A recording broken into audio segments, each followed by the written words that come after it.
بتحط نفسك في مواقف بايخه. يا جماعه كابتن عصام الحضري بيقول لي زيزو يا جعان. جماعه كلنا عارفين ان من كام يوم او من يومين سيف زاهر كان مستضيف زيزو، فبيقول له كابتن عصام الحضري بيقول ان انت لا تستحق انضمام المنتخب، وده بناء على ارقامك، يعني هو مش بيتبلى عليه. فراح قال له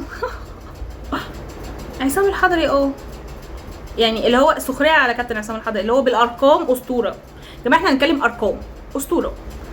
فكابتن عصام الحضري ما بيرحمش، وهو جه على سكه حد اصلا اوريدي ما عندوش فرمله، يعني ما عندوش اللي هو هسكت واعدي. راح قال له انا اسمي كابتن عصام الحضري يا جعان. انا عندي بس مشكله مع زيزو، انت جايب لنفسك مشاكل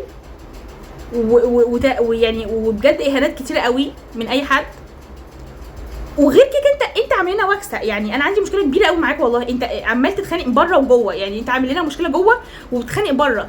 فرفقا بنا يا زيزو، رفقا بنا. انت بقى دلعك مش زيزو، فاهمني؟ دلعك بقى حاجه تانية. فكفايه كفايه، انا لو مكانك اسكت بقى، اسكت، وكفايه اطلع في الاعلام خربتها، كفايه.